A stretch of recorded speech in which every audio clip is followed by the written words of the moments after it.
musik seperti biasa Iwan Fals. Iya. Suaranya kok bukan suara Iwan Fals. Jadi suaranya tuh wah, ngomong-ngomong jangan kemana aja. Pasti sembuh. Ada tisu mungkin.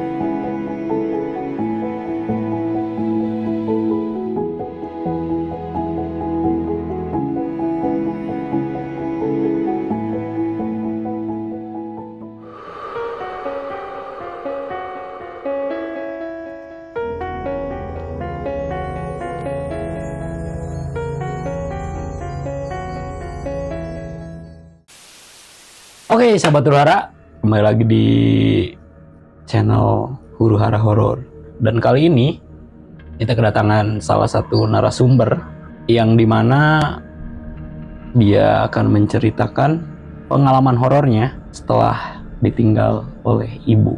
Tanpa berlama-lama lagi, kita langsung kenalan aja sama narasumber yang di sebelah kita ini. Halo, selamat malam. Om, bersama Om siapa nih? Panggil aja Coki lah. Oke. Om Coki. Iya. Jadi Om Coki ini sehari-harinya apa nih Om, profesinya Om? Kalau boleh tahu nih. Sehari-hari ya bekerja seperti biasa aja lah. Usaha sendiri. Usaha sendiri. Oke. Ya bisa dibilang ini kisah saya sendiri lah. Kisah yang saya alami semenjak ditinggal ibu. Oke, dan ini real ya Om ya? Ya dari awal ya real. Oke. Ini ternyata kisah nyata mungkin. Ditahan dulu ya Om ya? Iya. Oke, sahabat Huru-Hara, mau lebih jelasnya lagi, jangan kemana-mana. Dan Huru-Hara Horor, kita mulai. Check it out.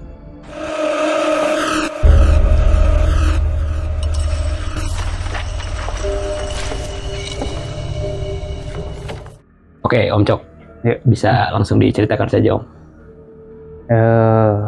Pertama-tama waktu itu mungkin saya lagi kerja ya di daerah kawasan bisa dibilang masih kota Subang ya, Purwakarta lah. Jadi nggak jauh dari Kabupaten Subang. Iya. Oke. Seperti itu. Singkat cerita, saya punya firasat yang nggak enak.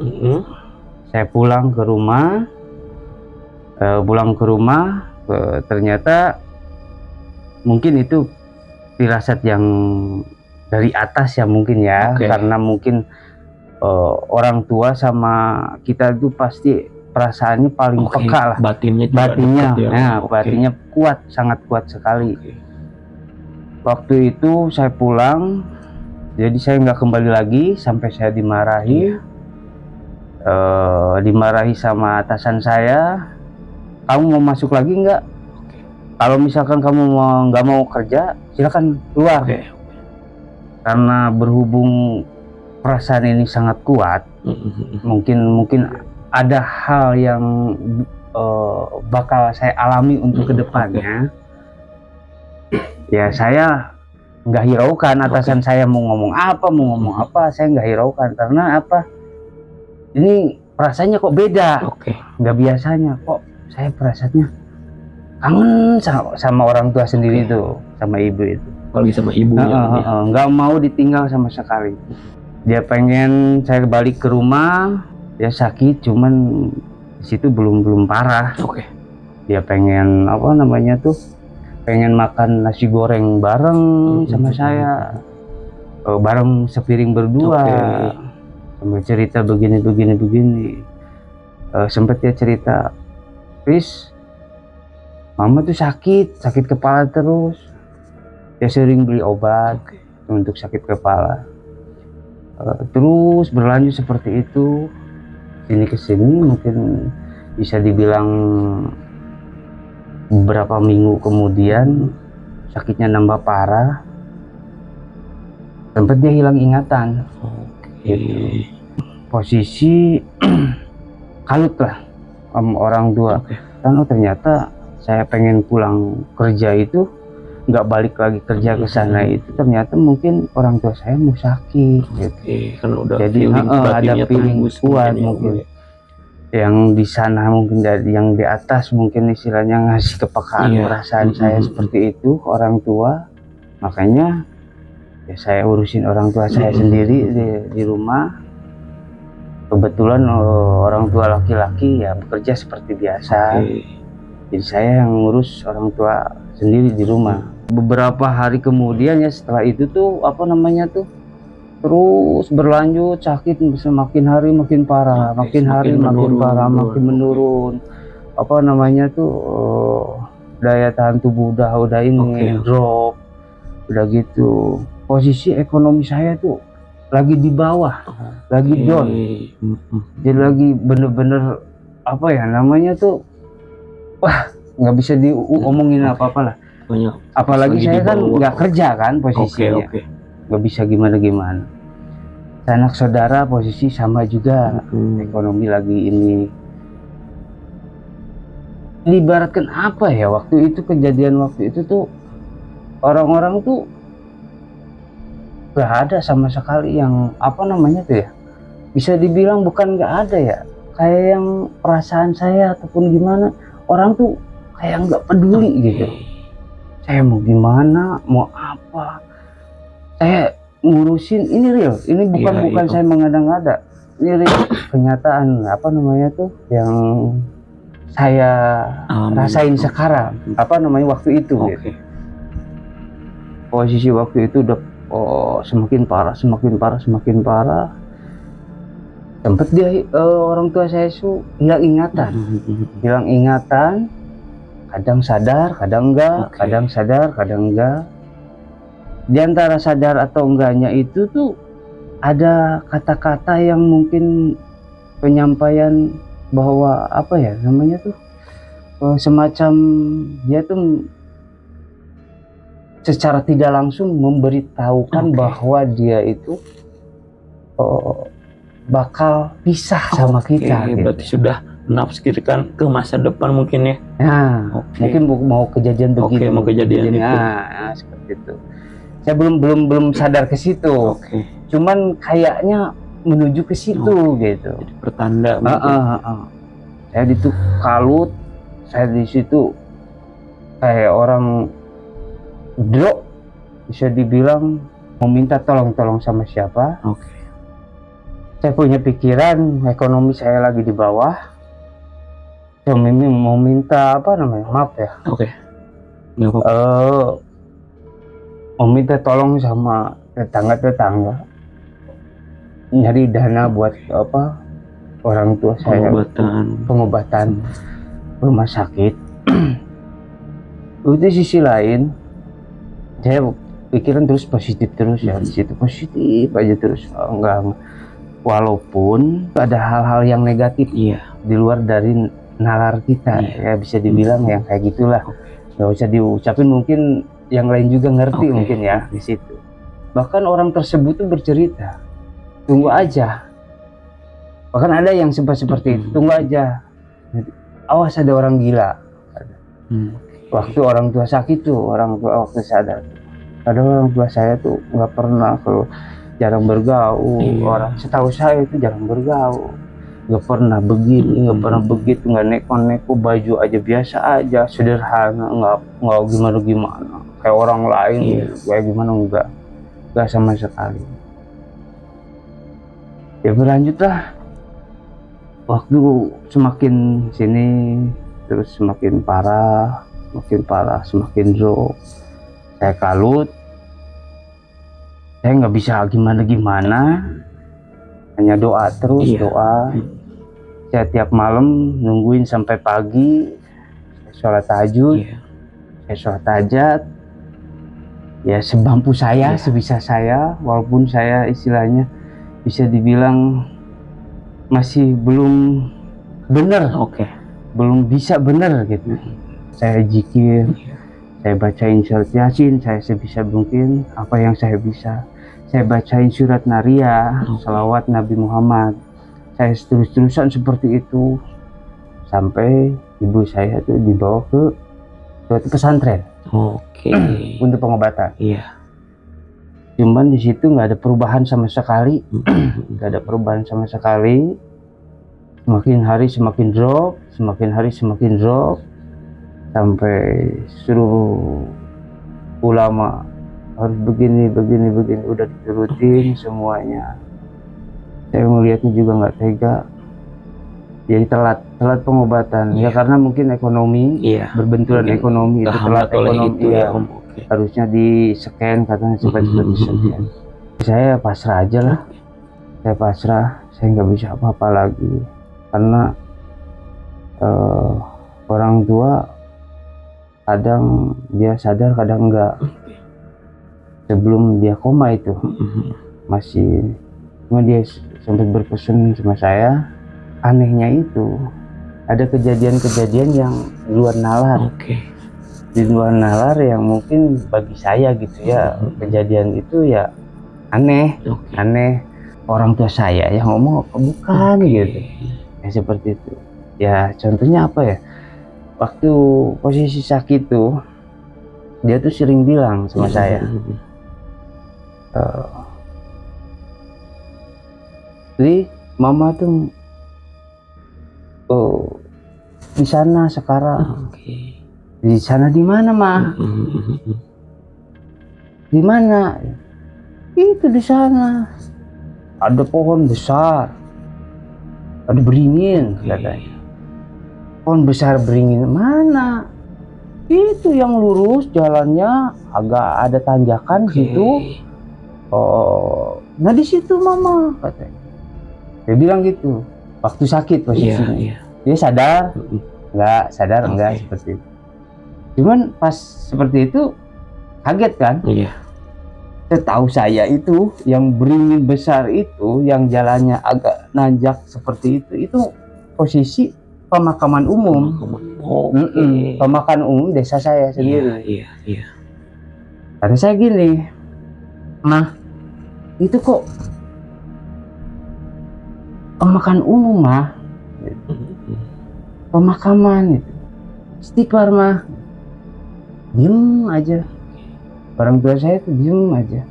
Terus bilang lagi, iya Mama di situ sendirian, Mama di situ, sambil sebut nama saya. Mama di situ di pohon gede, yang itu di situ, Mah pemakaman katanya. Gitu seperti itu. Sempet diem lagi. Kayak gitu kejadian, dia mau drop, mau koma. Waktu berduaan lah sama orang tua, besoknya dia koma. Jadi sehari sebelum koma ini? Sehari sebelum koma dia bilang di kamar tuh nggak ada siapa-siapa lagi, di rumah tuh nggak ada siapa-siapa, antara saya sama orang tua saya sendiri. Dia bilang ini meluk dia di kamar tuh, dia peluk sangat erat banget, dia meluk sambil nangis dia. Terus Mama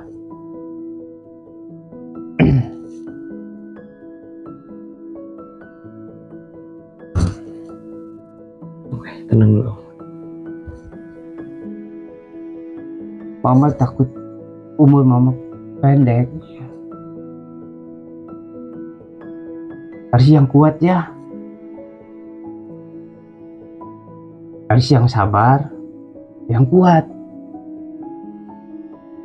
Takutnya umur Mama pendek. Harus sadar, harus tegar, harus kuat.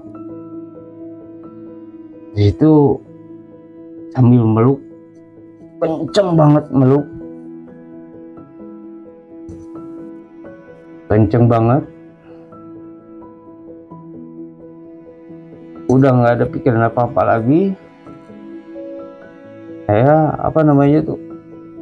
saya lari ke belakang, ngambil semacam baskom lah apa ya itu. Ambil itu di belakang, isiin air, saya basuh kakinya, saya minta maaf. Kata saya tuh,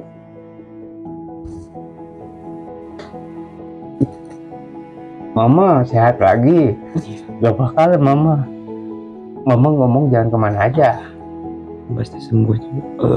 Ada tisu mungkin?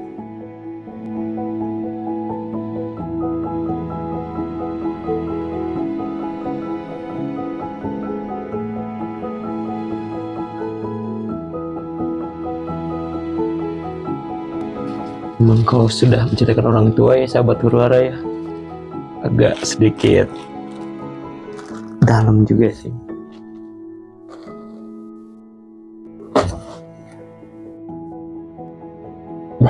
Cengeng ya. Ya pasti, walaupun saya ada di posisi Om Coki juga pasti sama lah Om. Alhamdulillahnya saya, tapi basuh kaki orang tua juga saya belum puas perasaan saya sampai sekarang, karena bisa saya udah nggak terhitung sama orang tua. Alhamdulillah saya sempat basuh kaki orang tua saya sendiri, karena saya mau bakal sembuh lagi. Iya. Nggak bakalan sakit, nggak bakalan sakit, bakal sembuh. Dia meluk sangat kencang sekali sama saya. Ibu saya besoknya udah saya ngelakuin seperti itu, mungkin titik terakhirnya besoknya lagi dia koma, dia nggak sadarkan diri. Baru di situ saudara-saudara saya yang jauh, dia terpukul perasaannya, ada yang datang, berdatangan 1-2 orang berdatangan ke rumah. Kita bawa ke rumah sakit waktu itu, bawa ke rumah sakit. Di situ apa namanya tuh belum masuk kamar, belum dikasih kamar. Itu masih waktu itu UGD. UGD kan sekarang beda kan? Iya. Sekarang bukan UGD lagi. Di ruangan UGD itu orang tua saya udah ini apa namanya tuh ya, bisa dibilang posisi waktu itu separatul maut. Mungkin seperti itu. Karena apa yang saya tadinya tidak tahu, ternyata seperti ini. Gitu. Ternyata seperti ini. Mungkin ibu saya bakal ninggalin saya gitu. Tapi tetap saya punya perasaan tuh ibu saya yakin sembuh. Saya yakin sembuh. Pengen ibu saya itu sembuh. Ibu saya sembuh. Sambil dia berbaring di UGD, saya tetap sebisa saya bacain surat-surat surat-surat pendek, surat Yasin mungkin. Sambil saya bacain ke air, basuhin ke seluruh tubuhnya.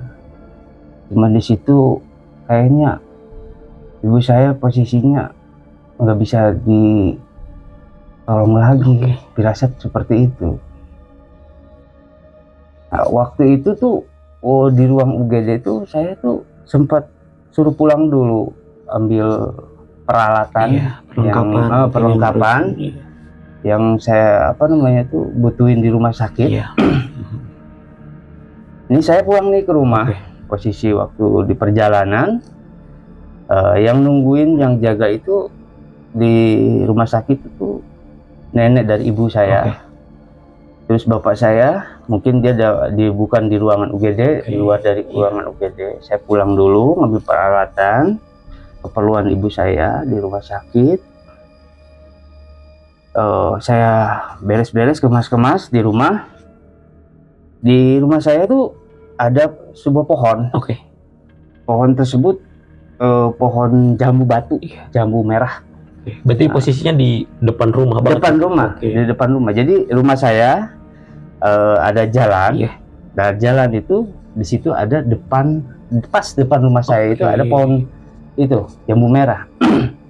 Di jambu merah itu kebetulan itu tanpa disengaja itu sebenarnya jambu merah itu tuh kepunyaan almarhum. Dulunya dia pengen ada ada burung mungkin ya bawa bijinya tumbuh di situ. Jadi waktu posisi tumbuh itu nggak usah diapa-apain, gitu. Biarin aja suruh jadi, gitu. Makanya di situ ada di depan rumah tuh ada pohon jambu merah. Saya keluar, saya ambil kendaraan tanpa disengaja.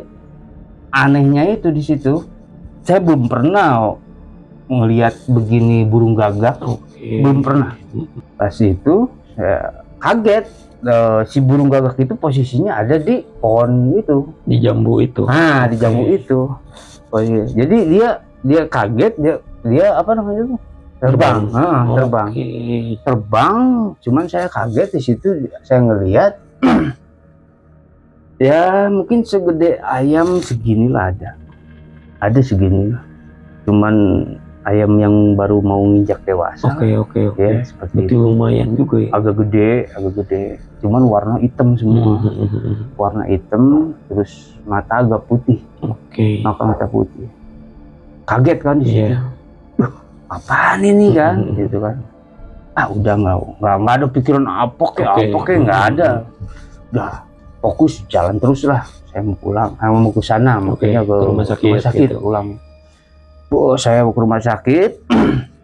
Udah gitu, saya lihat lagi, tengok nih ke ruangan, ke UGD.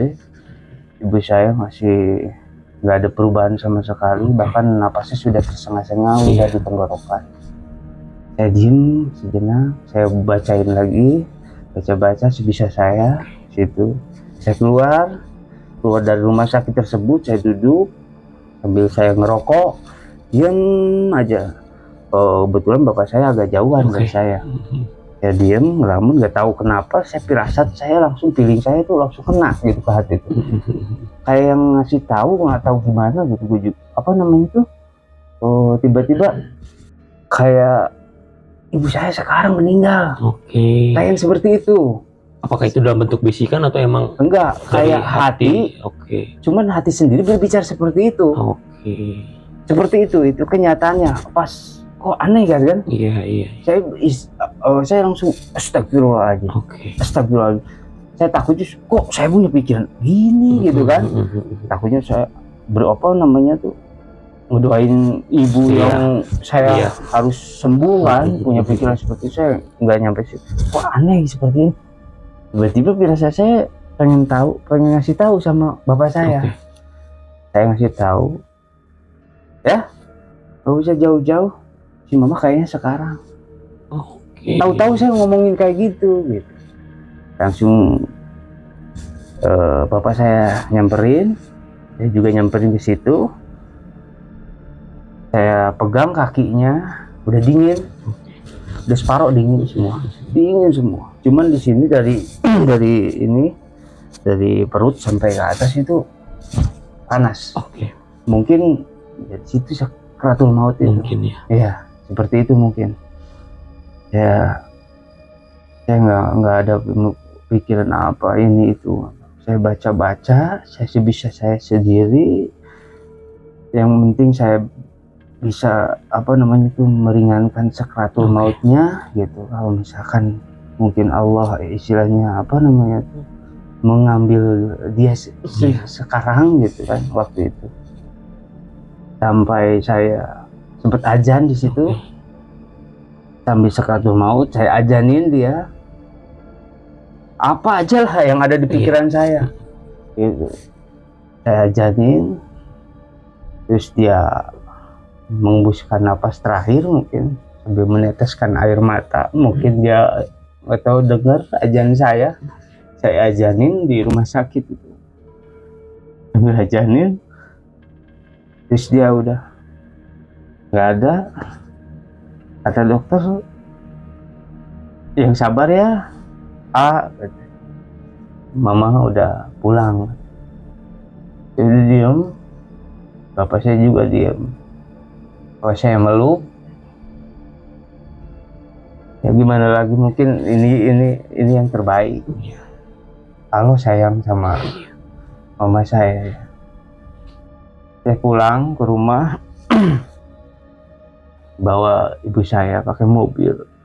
Saya nggak pakai ambulan waktu itu, pakai mobil ke kantor. Ke kantor, dia didudukin di sebelah saya.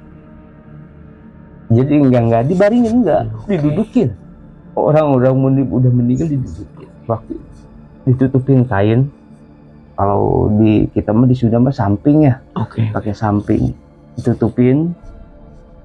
Sambil saya pegangin, takutnya dia geser karena geser sini. Dia didudukin enggak, karena apa, mobilnya kecil kan.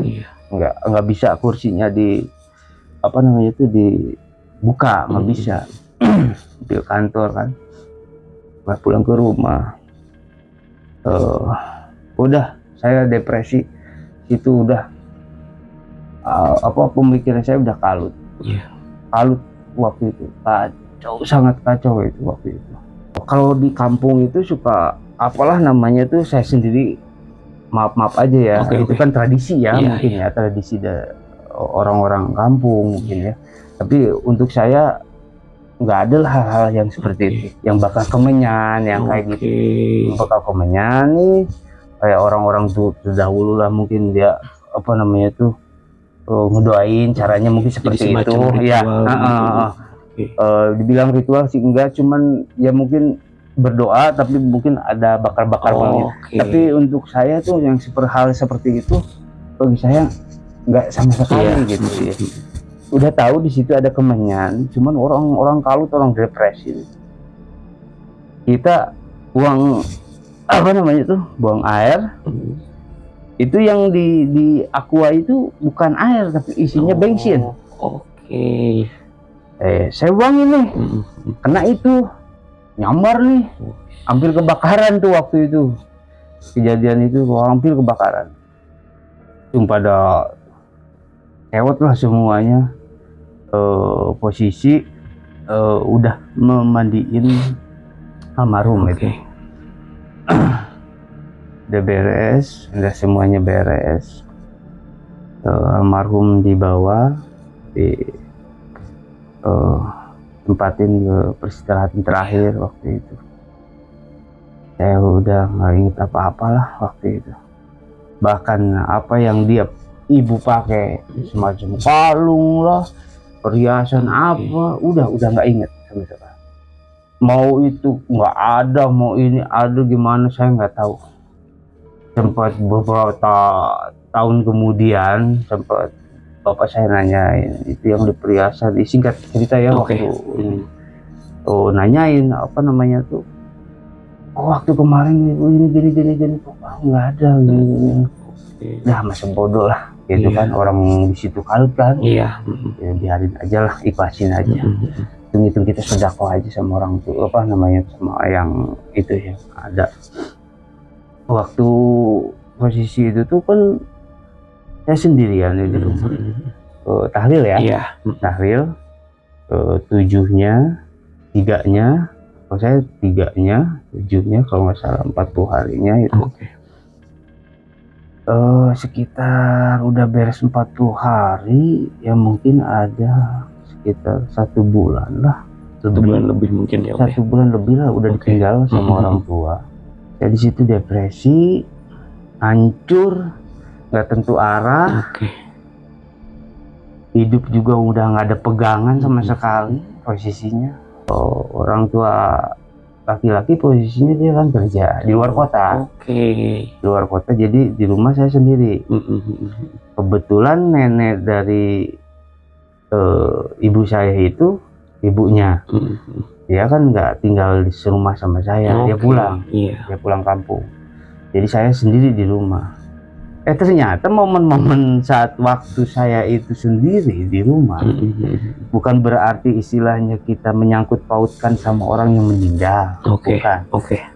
Saya nggak ada punya pemikiran ke situ. Jadi jangan sampai apa namanya tuh, kalau ada yang hal-hal yang seperti itu nggak boleh kita nyangkut pautin sama yang meninggal. Itu seperti itu. Mungkin itu dimanfaatin sama makhluk-makhluk astral yang seperti itulah gitu. Jadi anehnya itu waktu saya itu sendiri di rumah, kan saya depresi di rumah sendiri, bikin kopi, TV nyala, saya ngopi, ngerokok. Cuman saya, kebiasaan saya suka ngomong sendiri. Ngomong sendiri dalam artian bukan apa namanya tuh ngomong kemana aja, tapi manggil orang tua. Mah gitu kan, kangen gitu kan, suka bilang sendiri gitu kan. Sambil di pojokan deket TV itu saya diem aja sambil murung, sambil ngeluarin air mata, nangis gitu kan. Inget orang tua sendiri. Itu berlarut-larut seperti itu. Ternyata mungkin waktu itu dimanfaatin sama hal-hal yang seperti itu mungkin ya. Pas kejadian itu sekitar jam 1:30 kalau nggak salah, jam 1:30 malam, ada suara nih. Oke, di dalam rumah? Bukan, di luar. Oke. Di luar rumah ada suara. Cuman suara itu kayak semacam apa ya, yang kuntilanak lah, yang kayak gitu lah. Oh, oke. Nah itu, adanya itu. Anjir. Gitu. Nggak tahu itu mungkin makhluk yang kayak itu iseng mungkin ya. Oke. Itu kalau Lihat. ini suaranya seperti apa itu? Ya cekakakan yang kayak gitulah. Ketawa. Tapi ketawanya itu kecil. Okay. Kayak yang kita apa namanya tuh, sekitar 50 meter, 30 meter dari kita lah. Jauh lah gitu. Kecil banget suaranya, tapi ketawanya nggak berhenti. Cuman dari rumah saya itu kan ada pohon jambu. Iya. Jambu merah. Nah, di jambu merah itu di sampingnya itu ada pete. Pohon pete. Pohon pete. Pohon pete. Nah, posisi yang saya rasain itu, yang dengar itu, suara itu kayaknya di atas pohon pete. Pohon pete. Nah, itu pohon pete. Mungkin apa namanya tuh, kebetulan atau gimana kan saya nggak tahu ya. Cuman itu suaranya makin jelas banget gitu, cekikikan, tapi apa namanya tuh jauh banget. Oke, tapi jelas, tapi jauh. Jelas. Situ kaget kan, diem nih, orang lagi sedih. Iya. Nggak ada sedih, yang ada takut. Pasti. Takut sendirian di situ. Kebetulan nih waktu itu tuh temen saya tuh warnetnya masih buka nih. Waktu zaman warnet. Iya. Waktu itu warnetnya juga masih buka nih jam segini nih. Apa gua buka aja pintu, lari sekenceng-kencengnya. Nanti kalau saya buka pintunya, saya lari, terus pintu yang nutup siapa? Punya pikiran seperti itu. Aneh kan? Aduh, orang lagi sedih, ada yang kayak gini kan? Gimana ini kan? Itu cekiki kan terus itu. Aslinya cekiki. Dan itu lumayan lama durasi itu. Lama banget, lumayan lama. Saya udah berdiri, dipegang pintu itu. Keluar jangan kan? Aduh, saya gimana ini? Diem aja gitu kan. Saya duduk lagi nih, ambil rokok. Gimana nih? Dengan yang itu posisi sosok itu masih ketawa. Ketawa, terus-terusan ketawa. Nah itu pas gitu, dia ketawanya semakin dekat. Kalau diibaratkan kata orang mah, yang jauh itu kedengaran suaranya katanya. Kalau yang jauh itu dekat. Katanya, saya nggak tahu sih. Kalau yang deket itu, berarti dia jauh. Gitu. Jadi kebalikannya seperti itu. Semakin dekat. Wah. Kalau orang kalut kan, udah mah saya tuh lagi sedih kan, lagi depresi. Ini ada aja yang kayak gini kan. Ini apa gitu, iseng kan? Gitu kan. Wah, gimana ini? Gitu kan saya. Wah, semakin deket, kayaknya di pinggir pintu, perasaan saya. Gitu saking deketnya itu. Saking deketnya. Wah, gimana caranya? Saya sambil ketakutan itu, saya matiin TV. Wah, ini caranya apa? Mungkin kalau saya keluar, nanti yang nutup pintu rumah siapa? Sampai kepikiran. Sampai ke situ. Konyolnya itu. Buka pintu, siapa yang nutupin kan? Yang nutup nggak ada. Otomatis kalau misalkan dibuka, nutup dulu pintu, karena kan cepat-cepat lagi. Itu kan konyol kan? Iya sih. Yang namanya itu konyol banget itu. Makanya di situ kan, udah matiin TV, nyalain musik. Saya ada musik Iwan Fals waktu itu. Saya senang Iwan Fals, sama Iwan Fals, Slank. Juga nih. Seperti itu, kencengin. Nah, mungkin dengan itu suara-suara itu nggak ada gitu. Tapi emang nggak lama kemudian ketawa semakin kenceng, ada aja hilang gitu. Pas setelah Om Coki itu dengerin musik itu. Lu mau tahu, gedein, biarin orang mau ngomong apa, tetang mau ngomong apa ya, tengah malam kan. Bodoh amat gitu, yang penting saya bisa tidur gitu kan. Udah saya tidurin aja situ, biarin lah.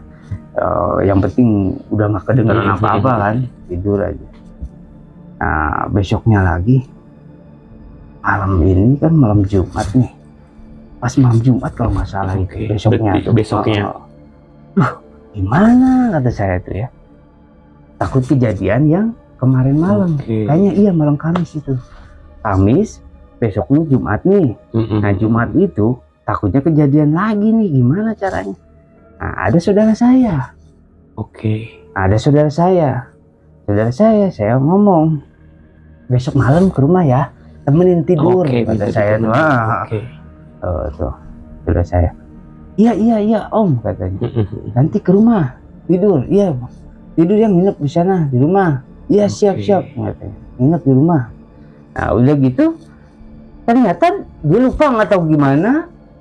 Nggak datang. Waktu itu nggak datang dia.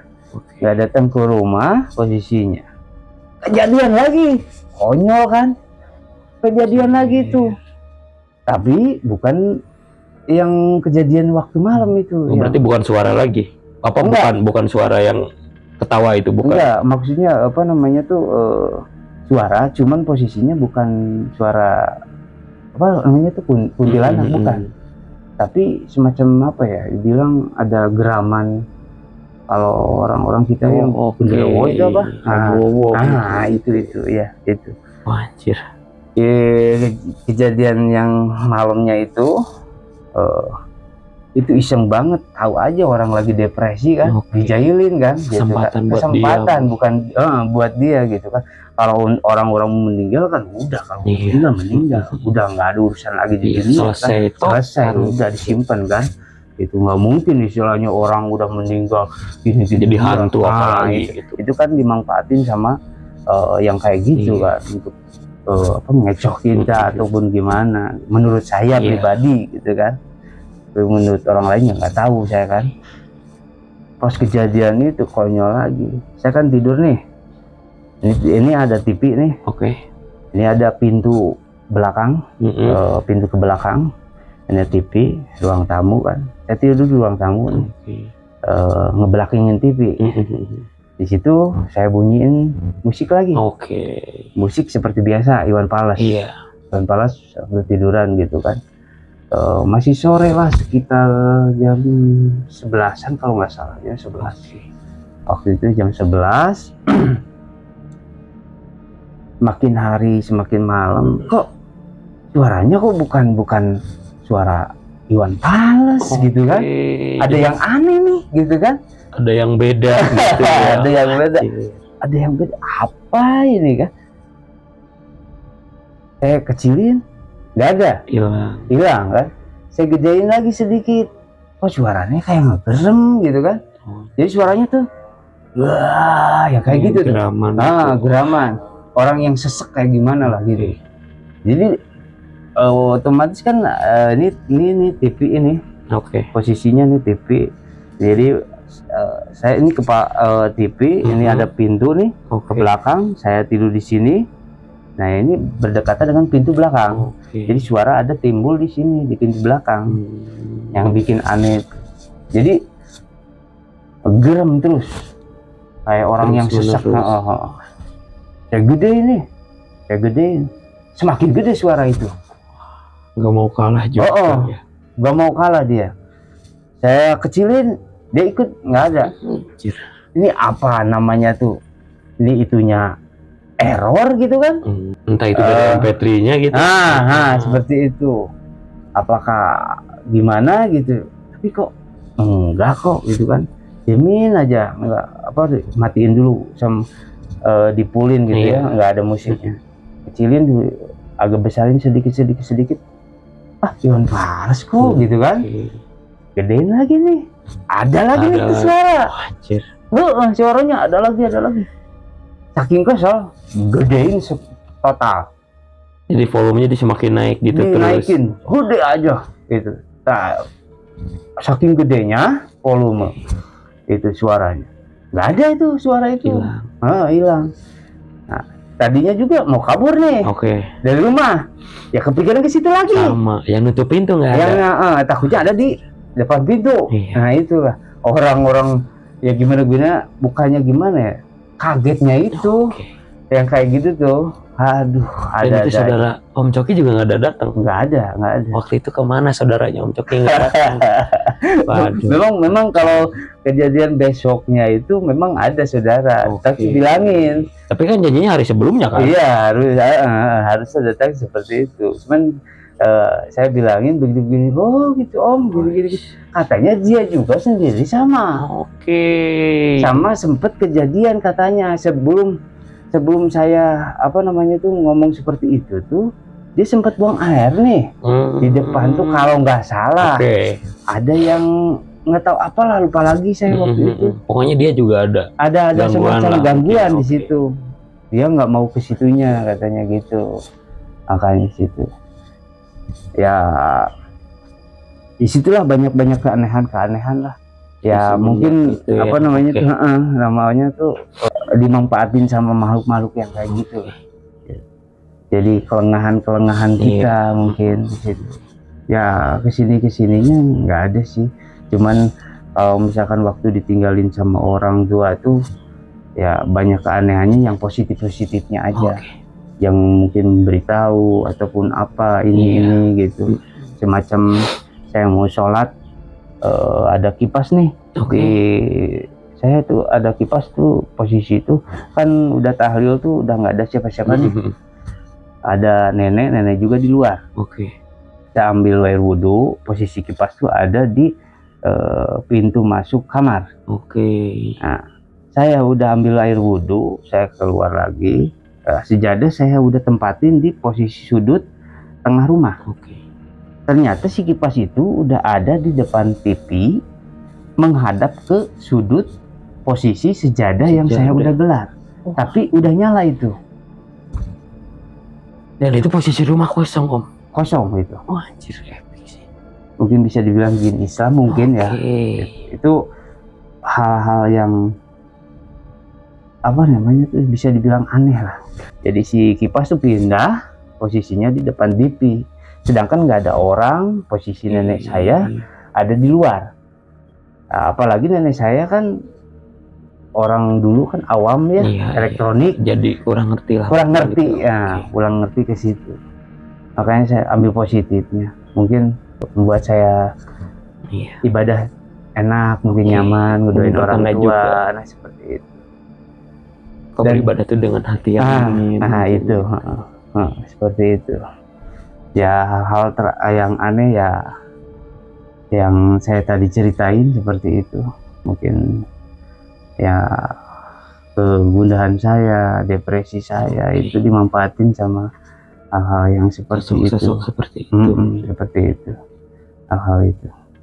Saya mau bilang terima kasih banyak buat. Ini ada apa pesan atau yang mau disampaikan nih? Iya kebetulan yang waktu almarhum sakit saya depresi kan. Saya nggak bisa gimana, saya nggak punya biaya buat berobat orang tua saya karena saya kan nggak kerja waktu itu. Waktu saya kerja di Purwakarta itu saya depresi.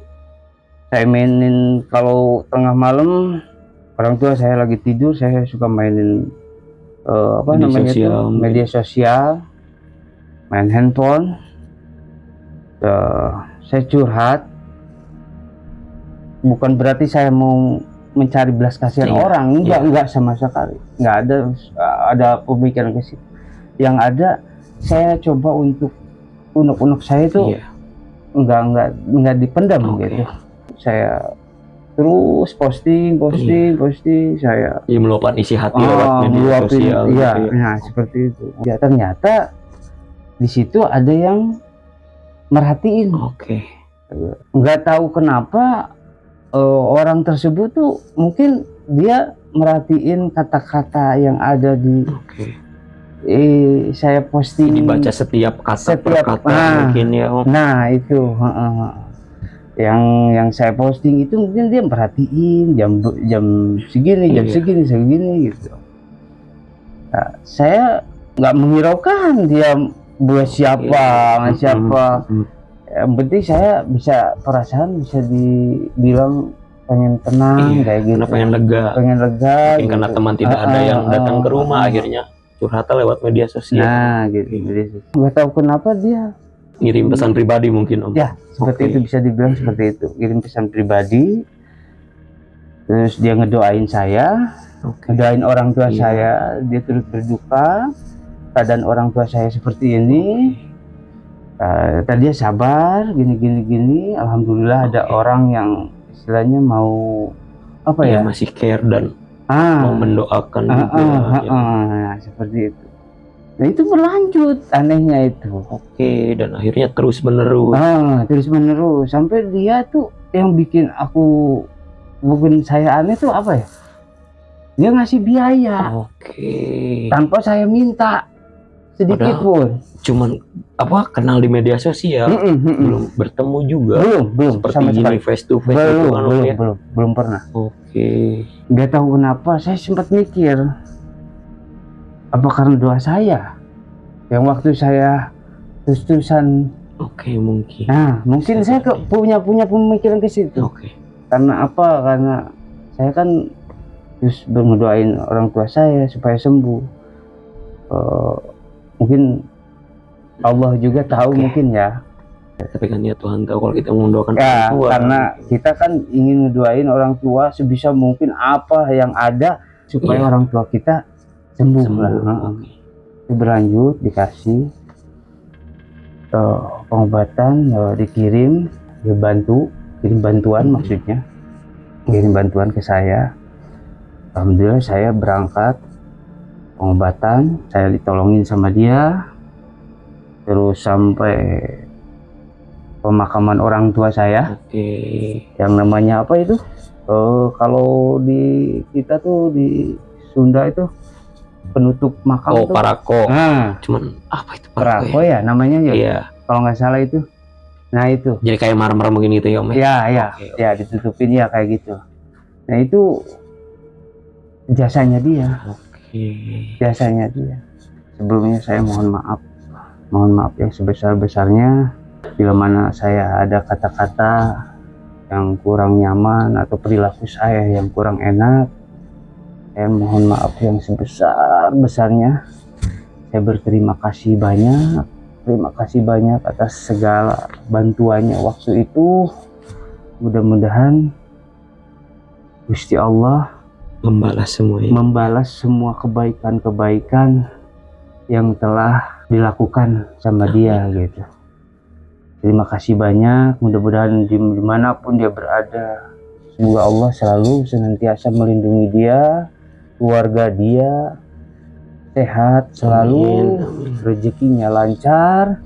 Semoga kalau misalkan Allah mempertemukan dalam keadaan saya, ekonomi saya mungkin bisa membalas kebaikan-kebaikan dia lah semua. Saya pengen, perasaan saya tuh pengen banget membalas kebaikan dia, walaupun sampai sekarang, detik sekarang saya belum bisa gitu. Cuman saya mendoakan semoga dia dalam lindungan Allah Subhanahu wa Ta'ala, keluarganya, semuanya. Semoga Allah ajalah yang membalas kebaikan-kebaikan dia. Dan pesan saya di acara Huru Hara Horor ini untuk anak muda, khusus sahabat Huru Hara, sahabat Huru Hara semua, pokoknya yang masih ada orang tuanya, intinya masih ada orang tuanya, utamakanlah orang tua selagi masih ada. Kalau nggak ada orang tua, bagi kita tuh sakit, sangat sakit. Apapun usahakan orang tua yang terbaik buat kita selagi mumpung masih ada orang tua. Jangan sampai boleh kita brengsek, boleh kita bajingan, boleh kita istilahnya gimana, tapi sama orang tua jangan. Utamakan orang tua, hormati orang tua, utamakan orang tua. Kalau udah nggak ada orang tua, aduh sakitnya luar biasa. Mau minta maaf sama siapa kalau kita banyak dosa. Jangan sampai itu jadi penyesalan. Nah, kita, jangan sampai itu jadi penyesalan, karena kan surga itu dari telapak kaki ibu. Itu yang terpenting. Mau gimana juga tetap kita utamakan orang tua. Itu pesan saya aja buat semuanya, buat teman-teman huru hara horor. Oke, sahabat Huru-Hara, ini cerita sih epic banget sih ya kalau menurut saya pribadi gitu ya. Dan apalagi kalau urusannya udah sama orang tua, itu udah nggak ada duanya sih kalau untuk saya pribadi ya. Jadi benar kata Om Cok kita dibilang, selagi masih ada orang tua, sayangilah mereka. Boleh ada sedikit permintaan lagi satu kali aja. Oke, siap. Mungkin masih ada yang mau disampaikan? Iya. Oke. Sedikit ya. Untuk teman-teman Huru-Hara horor, saya minta doanya Al-Fatihah 1 kali aja untuk orang tua saya, Ibunda Yani bin Misna. Terima kasih. Baik. Terima kasih nih Om Cok nih. Sama-sama. Udah mau hadir di Huru-Hara horor. Sama-sama. Oke, sahabat Huru-Hara, itulah pengalaman dari Om Coki yang sangat epic sih kalau menurut saya. Gimana kalau menurut kalian? Jangan lupa tulis di kolom komentar. Dan satu lagi, like, subscribe, and share. Saya Fani Christian pamit, dan Om Coki pamit. See you the next video. Ciao.